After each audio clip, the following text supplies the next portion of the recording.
శ్రీమాత్రే నమః. ఆణిముత్యం. గోమహత్యం. సృష్టిలో అన్నిటికన్నా గోవు ఎంతో మహత్తు గల జీవి. ఈ భారతీయ సాంప్రదాయాలలో గోమాతను దేవతగా పూజిస్తారు, ఆరాధిస్తారు. గోమాత శరీరములో 33 కోట్ల దేవతలకు నిలయమని, గోమాత ఆవు పొదుగులో లక్ష్మీదేవి, గోమూత్రములో గంగాదేవి నివాసం ఉంటుందని శాస్త్రం చెప్పుతుంది.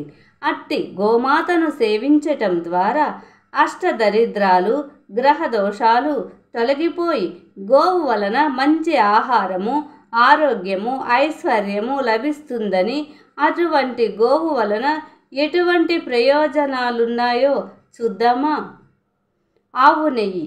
ఆవు నెయ్యి చుక్కలు ప్రతి రాత్రి ముక్కులో వేసుకొని నిద్రిస్తే గురక తగ్గుతుందట, నిద్రలేమి ఉండదట, తలకు సంబంధించిన మైగ్రేన్, రొంపలు, మెదడు వ్యాధులు తగ్గుతాయట. పిల్లలు కూడా వాడవచ్చు అని చెబుతూ ఉన్నారు. దేశవాళీ ఆవు పాలు ప్రతినిత్యము వాడితే ఆరోగ్యంగా ఉంటాము. మనకు ఆవు పాలు స్వచ్ఛంగా దొరుకుతాయి. ఎక్కడ దొరుకుతాయో అర్థం కాదు ఈ రోజుల్లో. కానీ పల్లెటూర్లలో స్వచ్ఛమైన ఆవు పాలు దొరుకుతాయి.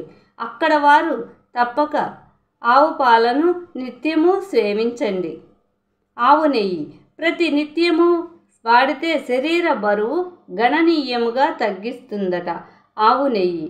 కీళ్ళ నొప్పులు ఉన్నవారు ఆవు పాలను, నెయ్యి కలిపి తీసుకోవాలి. కీళ్ళ నొప్పుల నుంచి ఉపశమనం లభిస్తుంది. ఆవు పాల నుండి తీసిన మజ్జిగను క్రమం తప్పకుండా ఆహారంగా మజ్జిగను సేవిస్తూ ఉంటే జీవితంలో కంటికి సంబంధించిన శుక్లాల సమస్య ఉండదట. పిత్తాశయంలో గాల్ బ్లాడర్లు, రాళ్ళు అనేవి ఉండవట. ఆవు పేడను ఎండపెట్టి కాల్చి ఉదయాన్నే భస్మంతో దంతధావన చేస్తే పళ్ళు తెల్లగా పటిష్టంగా ఉంటాయట. పిప్పి పళ్ళు మానుతాయి, నోటి దుర్వాసన రాదు. ఈ భస్మాన్ని పుండ్లకు రాస్తే, దెబ్బలకు రాస్తే అవి త్వరగా మానుతాయట. ఆ భస్మాన్ని మనం తాగే నీటిలో ప్రతినిత్యం వేసుకుంటే నీటి కాలుష్యం పోతుంది.